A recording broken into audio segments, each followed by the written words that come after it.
Okay, hi. Welcome to our last week of the Elizabethan England revision. There's a huge amount in here. I've tried to squeeze it all in. Um, so we're on this last section, which is section C about Elizabethan society. And we did kind of rush through this a little bit in the lessons, and I've set you quite a lot of homework about this. So I'm just going to go through this quite slowly. So it's probably going to be our longest clip. So there may be a question like this: explain why attempts to colonise Virginia in the 1580s failed. Well, again, they'll give you prompts. Or there may be a question about explain how they dealt with the poor in Elizabethan times. So let's look at education first of all. So basically, there's no national system of education. About 20% of the population were literate, and that was mainly the rich because schools cost money and people had to pay fees. So things began to change when lots of different people, thinkers, people called humanists, who believed that if people were educated, then society as a whole would improve humanity. Religious people, particularly Protestants, wanted people to read so they could read the Bible. The printing press also made books cheaper and more readily available. And obviously, if you had good math skills, good reading skills, that would enable you to make more money in the business world. So there's kind of increasing pressure for the government to improve education. So, wow, gone mad on the colour here. So, first of all, there was grammar schools in orange there. So, I think it's important to say at this point, very few girls, apart from incredibly wealthy families, actually educated their children. You know, some used private tutors, but very few girls received any education at all. So this is predominantly about boys. So boys were in a grammar school, 10 to 14. And the important thing about these is that they were independent from the church, i.e. they began to learn about different subjects, not just about religious subjects. And also it's important that they also gave out a small number of scholarships to poor students. So this is probably the first time that poor people had any form of education. So they did Latin, French, literacy. And mainly these were the sons of the gentry and merchants. There was also something called petty schools, which was kind of pre-grammar school. So this is up to the age of 10. This was often private schooling in homes, and again, the kind of middle class and wealthy. There's only two universities, obviously, Oxford and Cambridge, darling. And predominantly they were doing courses like medicine and law. If you could afford it, you would employ a tutor, and these generally were for the nobility and the very wealthy. Um, there was also, last but not least, parish schools run by the church, and these were for more the sort of lower middle class, the yeomen, farmers and craftsmen, but that would only be up to the age of 10. Okay, what did people do in their spare time? So there's a big divide here between the nobility, because obviously they could afford the equipment, so they'd have the horses for the hunting. They loved real tennis, which was a bit like tennis and squash. The lower classes, that's probably still like today's football, but not as football as you'd know it. So basically, the aim was to get the ball the other side's goal. No rules at all, no numbers. You know, it wasn't 11 players; you'd have 100 per side. Really violent. Often people were killed. Wrestling as well was really, really popular, and lots of spectator sports again were quite violent. Bear baiting, cockfighting, that kind of thing. What did really kind of change in Elizabethan times was obviously people like Shakespeare, new literature, and importantly, plays that were not religious. A lot more comedies, and they built new theatres outside, like the Globe in London, and these welcomed people from all classes of society. Music was also important, particularly the lute, which is a bit like a guitar you see in that picture there. Lots of outdoor events. Obviously, they needed music for their plays, but and dancing was very popular, but this was quite segregated. You know, the upper class and the lower class never mingled at these events. So kind of very segregated kind of society. Okay, let's move on to the poor. This is another big section. So how did they define poverty? Well, if you spent more than 80% of your income on bread, if you're unemployed, and if you're receiving poor relief or alms, which is charity. So probably like today, who were poor people? Well, generally women, or people whose husbands had died, and obviously women who were uneducated struggled to find work. The sick, and the elderly, orphan children, and vagrants and vagabonds, people who wandered from place to place. Like you can see on the picture, they're begging for money. They were not very popular in Elizabethan times. So this is a big question, and one of the more likely questions to come up. So why were people so poor at this time? So I'm going to slow it down a little bit here. The number one reason was that the population was increasing. So it got up by a million, up to almost 5 million from 4 million in a very short space of time. And obviously when you got more people, you have more demand for food. So the price of food increased, and because there's more people, there's more people to apply for jobs. Therefore, employers could lower wages. So you kind of had a double whammy here of higher food prices and lower wages. Obviously, where do these people go? Well, again, like today, lots of people move into towns and cities like Norwich, Exeter, London. And in those cities, the prices rose, rents increased, and again, poor people were kicked out because they couldn't afford to pay the rent and lived on the streets. Also, in the rural areas, because of the increasing demand for land, rents increased, and for the real poor people, they just couldn't afford the basic rental level, so they couldn't even have any land to farm. Another big thing that was driving this was the wool industry in England at this time was incredibly profitable. So lots of farmers, lots of people, I should say, turned their land into sheep farming. Okay, so instead of growing food, they raised sheep on the land. Again, this increased the food prices as less food was produced.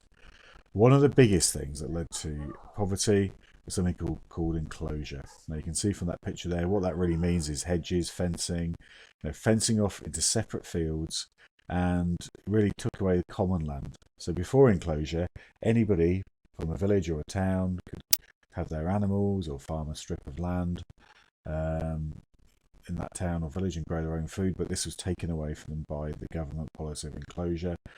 And the other last two things, obviously, England was at war with Spain quite a lot, who were blockading ports and making it difficult for food to be imported, again increasing the price of food. And there was a series of bad harvests, which obviously again reduced the supply and led to increasing prices. So, I think this still happens today is, what do we do with poor people? Do we help them? Do we punish them? And I think it's this age-old question. So in Elizabethan times, it began to change slightly in terms of helping them more. There was a fear amongst the ruling classes that if there was too many poor people, eventually this would lead to some kind of rebellion or revolution. The cost of helping poor people was increasing and almost becoming unmanageable. Obviously, people just begging on the streets was also kind of discomforting for people, and people began to understand a little bit more that there was ups and downs in the economy and we needed to help people on the down cycle. So they began to split the poor into two groups, one called the deserving poor. So these are like the elderly and the sick, and they deserved to be helped, and the other group called the idle poor. And basically they should be given opportunity to find work and help find work, but if they didn't take that up, they should be punished. And public whippings like above were quite common, which we'll look at which actually became a law. So how did the government try and help poor people? Well, they had a poor rate where local people paid taxes, and very rich, wealthy people would provide charitable donations to poor people. The government also passed another 3 laws, in fact. And so the Statute of Artificers in 1563 made people, or forced people, to pay the poor rate, which increased the amount of money the government had to help poor people. If you didn't pay the poor rate, you were sent to prison. They also passed a Poor Relief Act in 1576, where they gave unemployed people or idle poor wool to make and sell. But if you didn't do that or weren't entrepreneurial enough, you were sent to a house of correction, which punished you. They took this further in 1572, the Vagabond Act. Basically, if you were a vagabond, is kind of, I don't know what you'd call it today, like a homeless or beggar on the streets. So if you're caught once, you'd be whipped. Second, in prison. Third, the death penalty. So pretty harsh.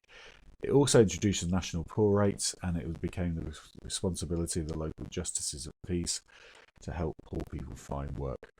So a bit of carrot and stick there. Right, we're going to totally have a gear shift here. I've tried to squeeze everything in. We're going to go into the last section of this whole topic, which is about exploration. So, first of all, why did Britain begin to explore the world? Well, people like Francis Drake made exploration very popular, obviously knighted on the deck of the Golden Hind, published accounts of these voyages, were read. So young men in Britain thought, right, I want to go off and find treasure and become famous. These days people go X Factor. Hey hey. Also, new technology, particularly in the realm of navigation. So things called quadrants, and this made things easier to kind of sail. Maps became much more widely available, and sailors felt a lot more confident. They knew where they were going, and it helped investment because the investors felt the journey was going to be safer. Also, as you know from year 8, this was a time when slavery was becoming a big factor, a big driver economically.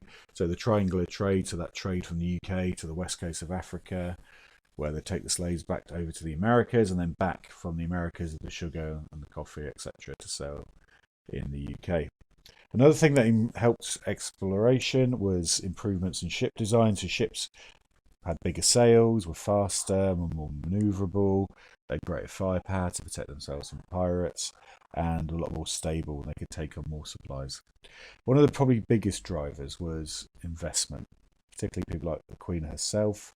So high risks, but rewards could be absolutely enormous, particularly because trade was expanding quickly in the New World, in the Americas, and it was vital to find new markets for British wool and British exports. So exploration is kind of within the English DNA. Obviously, Drake, somebody were a bit of a Devon boy here, famously circumnavigated the globe. There, as you can see from the map, so went around South America, the west coast of the Americas, big journey across the Pacific, through Indonesia, and then around the Horn of Africa. So why did he do that? Well, his motivation primarily was to attack the Spanish, because his home fleet had been attacked by the Spanish and a lot of his friends had been killed, so he wanted to get revenge. And the other driver was profit. Obviously, when he sank and attacked Spanish ships, he could take their gold and treasure. So why was that significant? Well, really, it highlighted and led to more government support of the Navy. It led to declining relationships with Spain, and obviously the knighting of Drake by Elizabeth kind of was her sealing, basically, that privateering was okay. It improved English trade with other new countries such as China and India. It increased the reputation of the English Navy, and it led to development of new colonies in the New World like Virginia, which we're going to look at. Okay, the last bit of this whole unit, we kind of rushed through in the lesson. So Walter Raleigh never actually went to America, but Elizabeth, he was a bit of a favourite of Elizabeth. Elizabeth gave him a grant to explore these new lands in America.